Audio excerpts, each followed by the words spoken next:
Métronome Télévision, la télévision au-delà de l'info.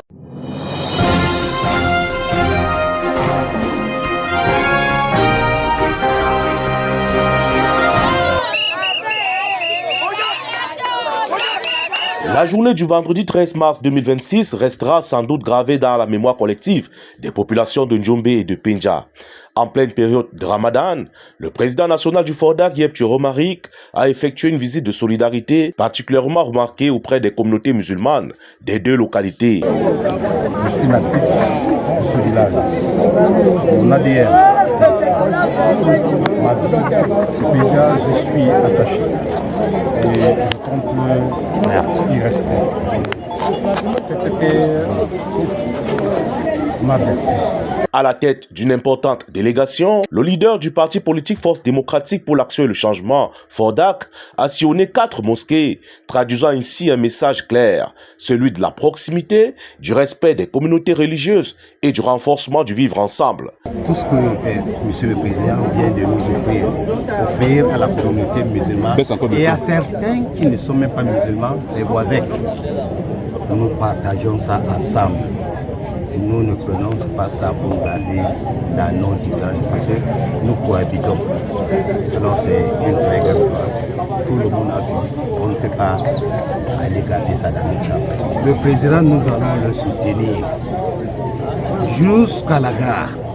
On ne va pas le laisser au carrefour. Malgré une pluie persistante qui s'est abattue sur la ville tout au long de la journée, des milliers de militants et sympathisants ont tenu à se mobiliser pour réserver un accueil chaleureux à leur hôte. Je manque vraiment les mots. Je suis vraiment satisfait.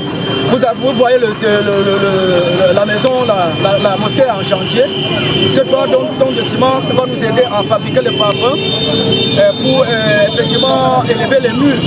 Bon, ça va beaucoup nous aider. Une mobilisation spontanée qui témoigne de l'aura et de l'influence grandissante de Yep Thioro-Marik dans l'arrondissement de Njombe-Penja.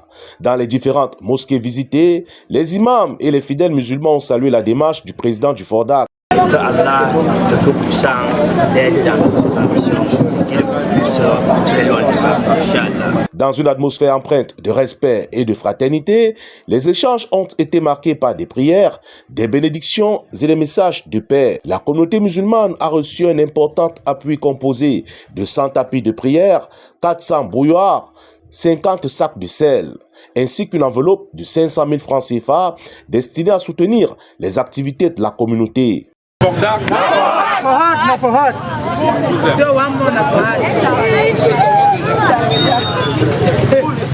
Avez-vous trouvé à suffisance combien aussi vous m'aimez?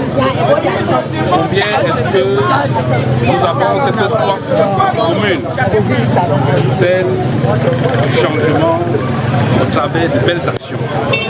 On n'avait plus besoin des promesses creuses. Prenant la parole à plusieurs reprises, Yep Thioro-Marik a livré un message fort en faveur de la cohésion sociale. Il a appelé les populations à rejeter les discours de division, notamment ceux qui opposent autochtones et halogènes. Pour le président du FORDAC, chaque enfant de Njombe-Penja doit se sentir chez lui et le vivre ensemble doit se traduire concrètement dans la vie quotidienne, loin des stigmatisations et du tribalisme. Le leader politique est également revenu sur l'annonce très attendue concernant l'opération de 2004 nationale d'identité offerte par le FORDAC. Sur ce point, il s'est voulu clair et ferme. Le parti prendra entièrement en charge les 10 000 francs CFA correspondant aux frais d'enrôlement. Toutefois, les bénéficiaires devront constituer eux-mêmes leur dossier administratif, notamment le certificat de nationalité et la copie certifiée de l'acte de naissance. Pour cette campagne de carte nationale d'identité, je m'inscris en fond là-dessus. Ce sera de l'escroquerie. Ceux-là, vous pouvez les dénoncer. Le FORDAC, en réalité, nous sommes citoyens, on est démocrates et tout doit se faire dans la transparence. Il n'est pas question de remettre un radis à qui que ce soit. Constituez vos dossiers, une fois qu'ils sont complets, rapprochez-vous des cellules mises en place pour que l'enrôlement qui coûte 10 000 francs soit payé en volume et place. Et quand on sera à 2000 cas nationaux d'identité, la campagne certainement va s'arrêter. Mais ça que j'appelle également aux citoyens, j'appelle mes frères de l'Europe, qu'une fois que vous avez vos cas nationaux d'identité, c'est pour vous encourager en réalité à aller même voter lors des prochaines séances électorales. Aussitôt, à côté des bureaux d'identification, on aura les bureaux et les camps. Ceux qui n'ont pas de carte nationale d'identité, qui n'ont pas de carte d'électeur, autant pour moi, aussitôt vous faites délivrer un récépissé, vous vous enrôlez chez les camps.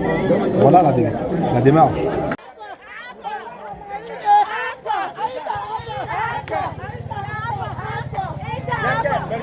Métronome Télévision, la télévision au-delà de l'info.